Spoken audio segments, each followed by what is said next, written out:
So here we are again for the breakdown of Asake Basquiat beat, and on this tutorial we are going to be taking a look of everything that has happened in the Asake Basquiat beat, and the kick, the percussion, the chords, and the drum log that happens on the beat. And at the same time we are going to be mixing the beat together also, and we are going to be taking a look at how you can also mix your amapiano beat. So don't forget to hit the subscribe button as we dive into this.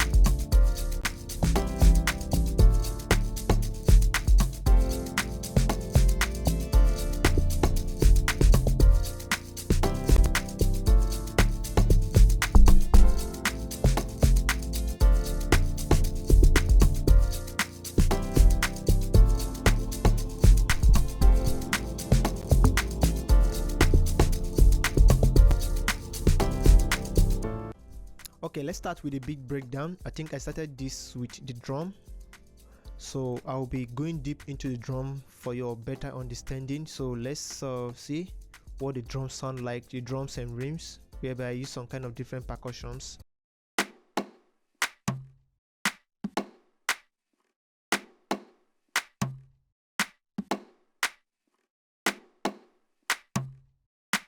So I think this is one of the reasons why I love FL Studio, because of this channel rack. At least you can be able to at least arrange something manually and do something nice. Even as a beginner, you can also just do it.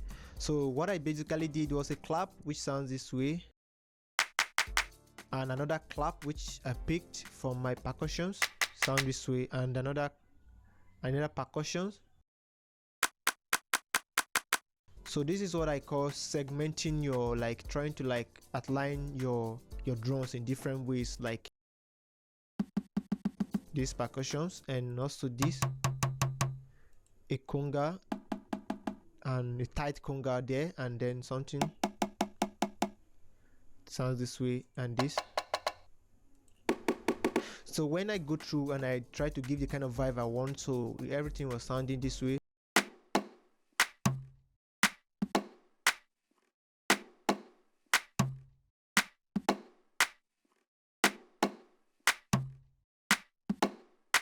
So I like to like separate my drums and my kick from themselves. I think other producers like to put their drums and percussion, their percussions and kicks together, but I like to separate mine because sometimes I like to like manipulate my beat a little, my kick a little bit. So I normally do that. So let's see.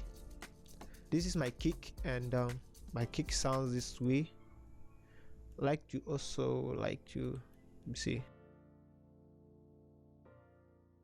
Let's see. So this is how my kick sound. So naturally the kick sounds this way. So let's how it sound.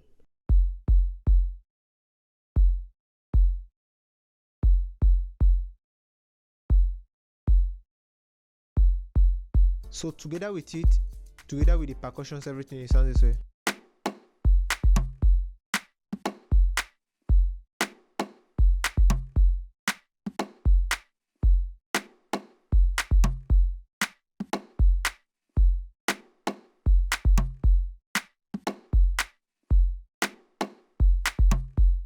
Alright, so the next thing I decided to add was a shaker which I got from one of my pack. I don't know, let me see. I don't know actually where I got these things from anymore, but my shaker sounds this way with it.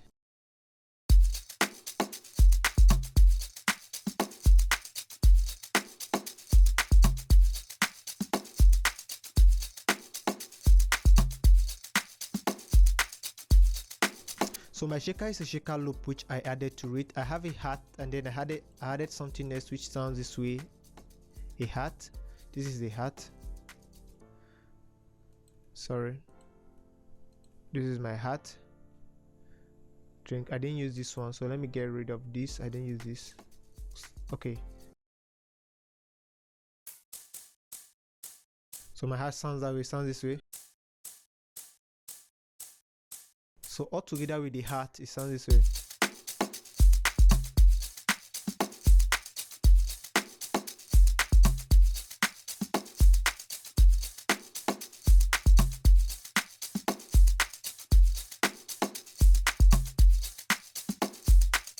Alright, so the next thing I added was a sound, the sound this way, which I got this.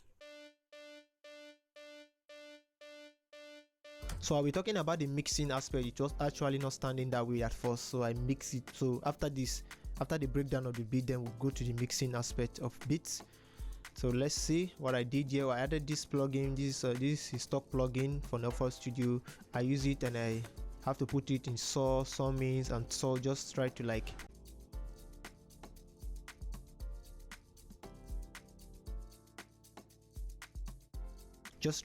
set it to the kind of sound I wanted it to derive from it, and it sounds this way. So all together with the beat, everything sounds this way.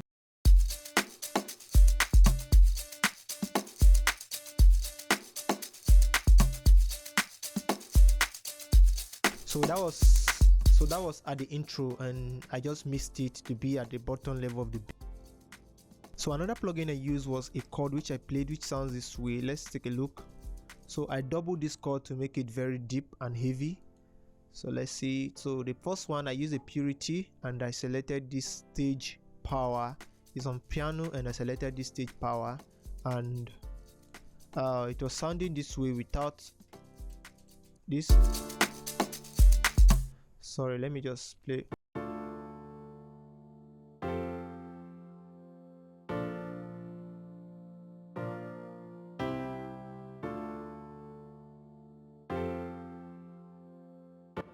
So when I did this, I discovered that it was very tiny, and I wanted something that would be very heavy on the beat. So I decided to add something like this, and this is a stock plugin also, you can get it. So I selected the bass because I wanted it to be very thick. I selected the bass. I selected something like this here, this bass 3 FG. I think that's what I selected. Yeah, no, yeah, that was what I selected. This one, the number 3, the bass bull MC. Yeah, so it sounded this way all together with it.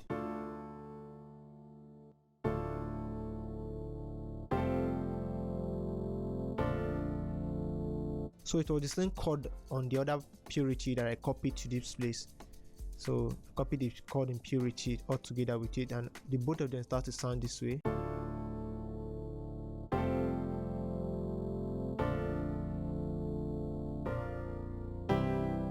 So we are going to be talking about the mixing level after the breaking down, so don't worry. So let's see how it sounds together with the beat and see.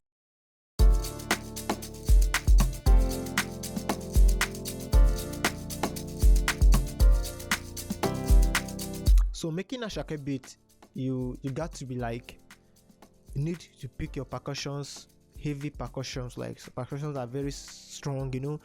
Asake kind of beat has something very simple, but you need some rich percussion. Selecting those percussions will help you. You can see the way our kick sound very rich, and we just added little plugins, and we just added little things, and already is already fired, and you can see the way it sounds.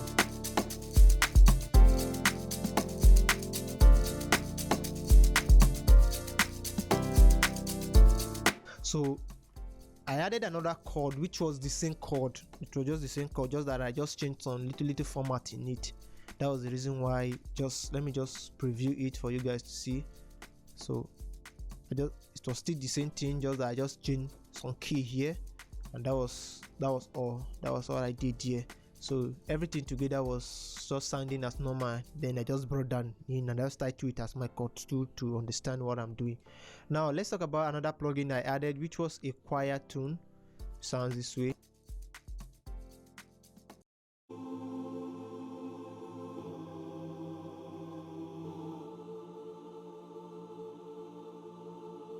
So what I basically did, how I got this stuff was choir and this is stock plugin for FL Studio. So how I basically got the preset was that sometimes when I'm looking for something I wanted on FL Studio and I don't actually have the plugin, I don't know how to go about it, or I don't see, I basically go to my tag here and search in my browser. Okay, let me just say choir.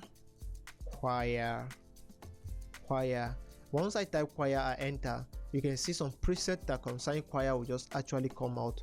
So it will be less for you now to select anyone you want, drag it into your channel rack and make use of it. So I did the same thing and I drag it here and I play around it, and I have something like this. So I mixed that to sound the way it's sounding, so we're also going to be talking about that. Now let's see how it sounds together with it.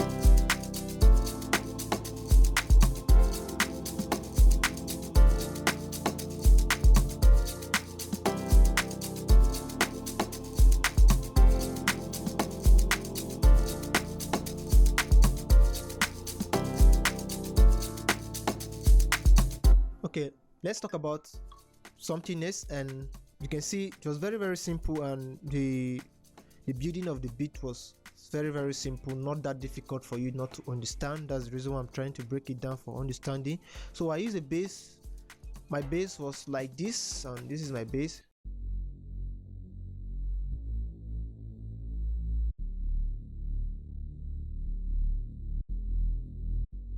Okay, so I think it was a bass was actually a preset sound.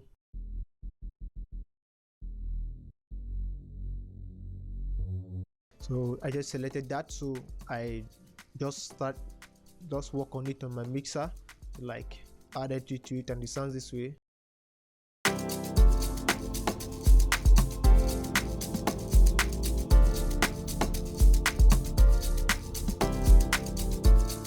Alright, so let's talk about another plugin I had, which was a sax, and it was sounding this way.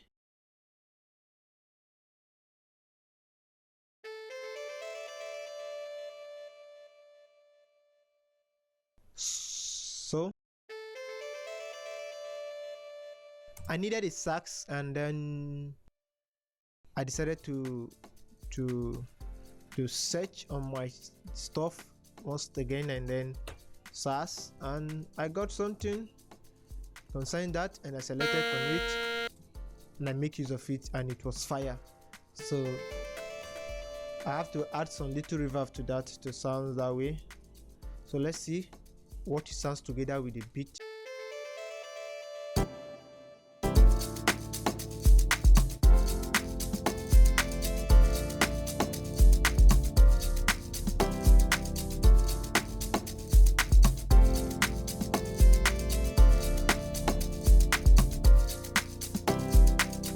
Alright, so let's go down to our log drum, and what I basically did was the log drum was so much very difficult, you know. So like, not that difficult, guys, but I'm not discouraging you guys, but it takes a lot of time. So let's see what the log drum sound.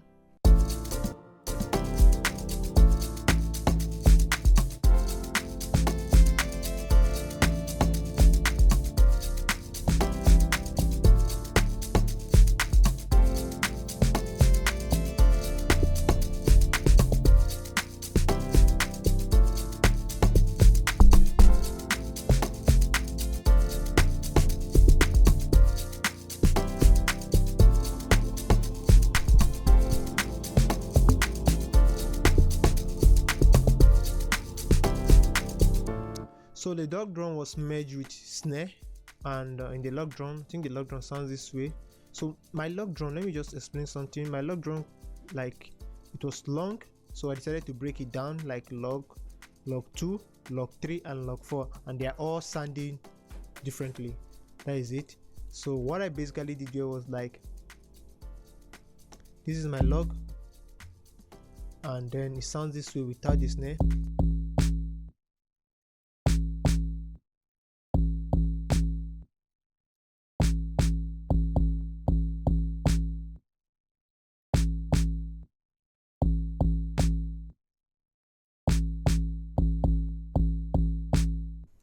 So that was how my log drum sound with my snare, and this is my snare, and this is my log drum. That was how it sound, but I actually added some plugin to it, so we are going to talk about that one. So let's see. So the second log drum sound this way.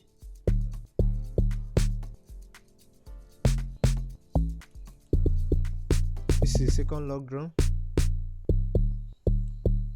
So actually the same thing, but the key was changed, and that is how sounding that. So the log 3 sound this way. This is different.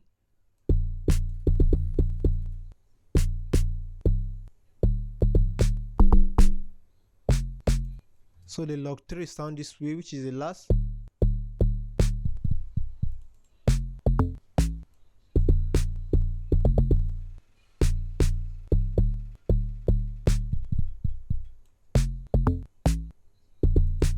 So that comes with a kick, and this, so I use a log drum from this from the FL Studio stock plugin. So I selected a preset called log drum, as you can see here. So that was why that was sounding that way.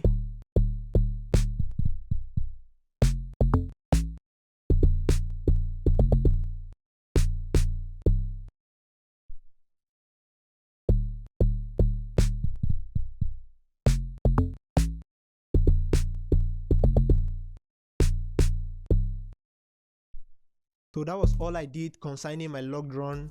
That was everything I did concerning my log drum, and it was sounding mad, and I like it, so it was good.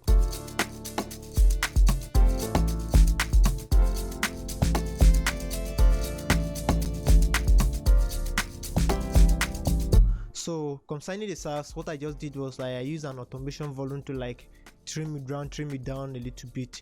That was all I did. And what I did next was to add a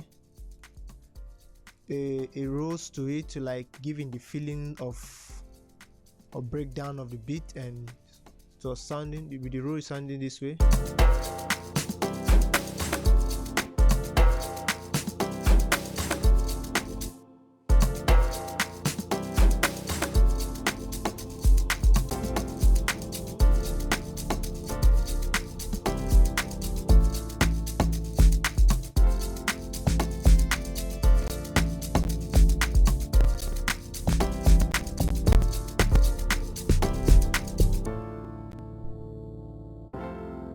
Okay, now let's go to the most important part of this beat and the mixing process of it. And you guys have been asking me, how do I mix my beat? How do I mix my beat with vocals? So I want to use this opportunity also to break it down for you guys on how you can actually mix your beat. I think mixing of beat is much more important than the mastering of the beat. Okay, let's start the mixing process, and then let's talk about, I do like to start my mixing from my drum. What I basically used to do first, I have to add something which is called the EQ. I add this EQ to take away the low aspect of it.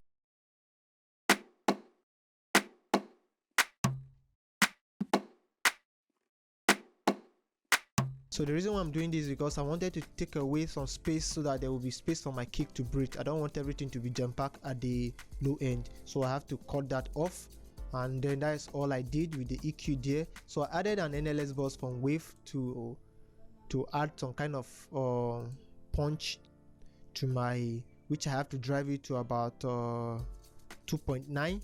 Then I selected the niveau. Yeah, I think this is niveau, and then I selected it, and it was sounding this way.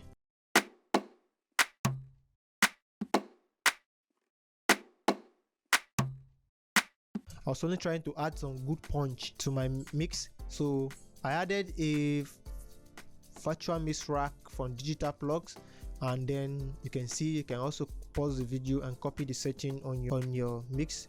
So I did this, set some added some kind of compressor to it, and an EQ and compressor again to like reduce some stuff, and it was sounding this way altogether.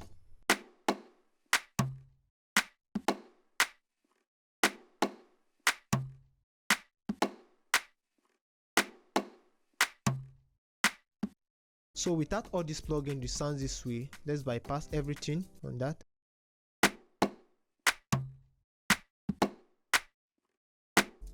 So with it,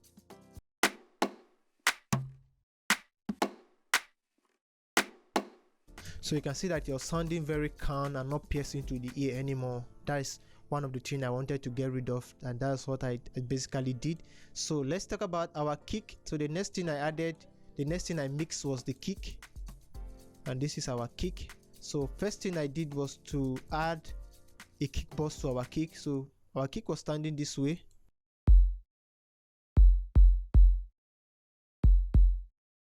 It was standing this way before.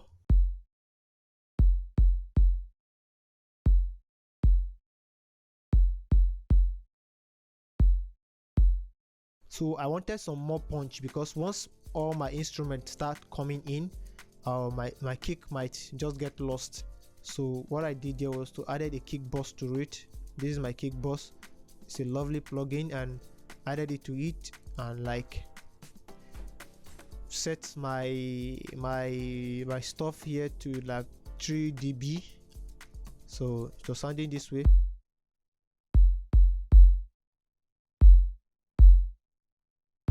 So you can just adjust it to anywhere you want. For me, I think I'm okay with a 3 dB, because in case of mastering, I don't want my kick to be distorting, so I wanted it to be at that range, and set my hertz to about 50 hertz, and it was like this.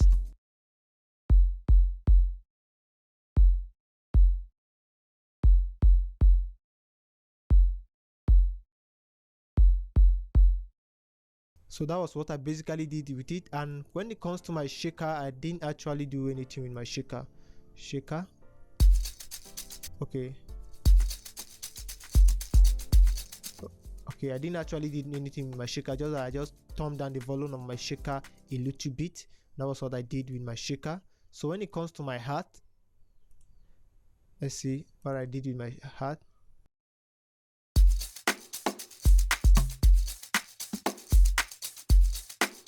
So my hat, let me see. Okay, my hat, I didn't do anything with my hat. I didn't even send it to, I just turned down the volume of my hat a little bit. That was what I did in my hat. So when it comes to this chord that sounds this way,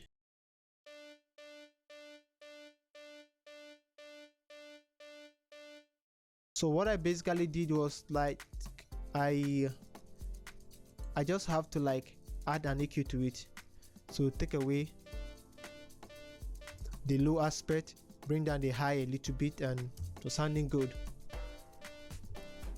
And then I liked it that way, and then I left it. So talking about my chords, what I added to my chord, what I did with my chord here was chord.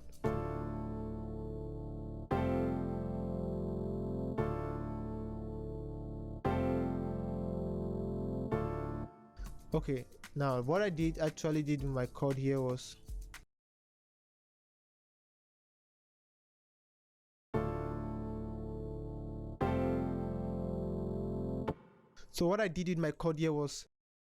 to add an EQ, take away some low and some little highs from it. So I added an NS1 imager to it to widen, to give it some space, to make it very full to the speaker. So I added about 1.52, and my reverb, I added a reverb to it. I added a lot of reverb to it, so it was sounding this way with the reverb.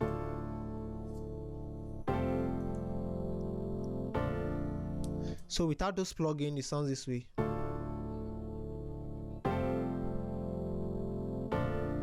So with the plugin, it sounds this way.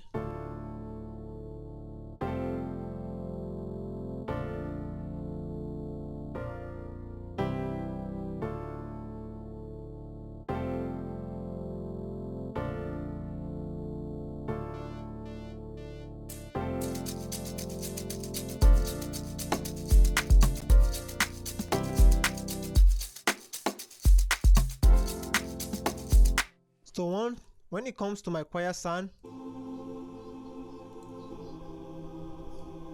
So what I did in my choir sound was to add an EQ to it, which I took away the low and high aspect a little bit. Sorry, I think my choir, is it?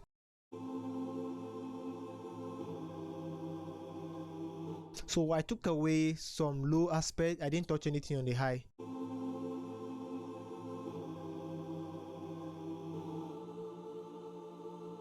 So I added another plugin to it, which is very nice. I added a wider to it to make my choir sound to be very full and wide to the ear. At this moment, I don't want to use S1 imager. I wanted to use this one because this one goes very wide and deep. So I like to use this in most of my backup sound also when I'm mixing. So I use that. So I added a reverb to it. I added a lot of reverb to it. This time around the reverb was much. I added a lot to it. So that was all I did. Without those plugins, it sounds this way. Let me take off.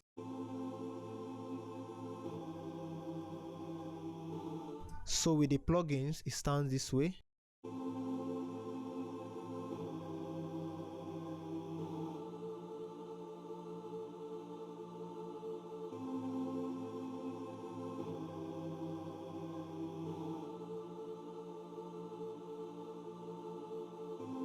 So you can see the way it sounds. It was very nice and I like it already, and that was why I went ahead to use it and just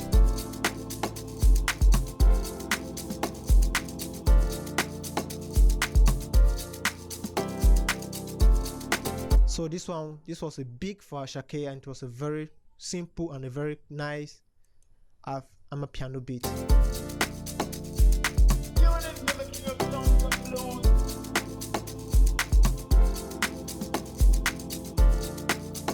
Alright, so let's talk about another thing I did here, which was our bass. And actually I didn't do anything too much with the bass. So what I did with the bass,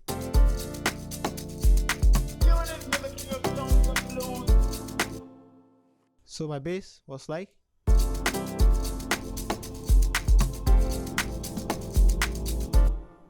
so what I did with my bass was like my bass, yeah.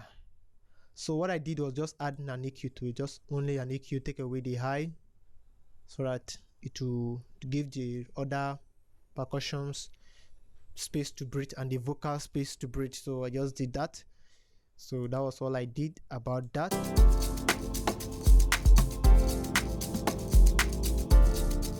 So when we talk about our drum, I forgot to say this. I have to put my drum in. I like my drums to be on stereo. Sorry, I like my drums to be on stereo. So I have to tune it here a little bit to put it on stereo, like it there. So let's talk about other plugins I added, which is my log drum. What I did with my log drum was that my log drum was very heavy and it was piercing to the ear. So I have to do this. My log drum was very piercing to the ear, so I have to do this. First of all, use an EQ to take away the highs. So I use an NLS box to saturate it a little bit. As you can see, I'm driving it to about 6. It was high, so I drive it a lot. So I did that. Then I added another plugin to it because I wanted like to make it very soft and not too piercing. So I added this H compressor to it, which I added some little punch. I want it to be punchy and I want it to be very calm at the same time, not to be distorting other stuff. So touch my threshold to about -16 and it sounds this way. So without the plugin, it sounds this way. So with it, so you can see he added much punch to it without distorting, and it was very nice. Let's listen to it together.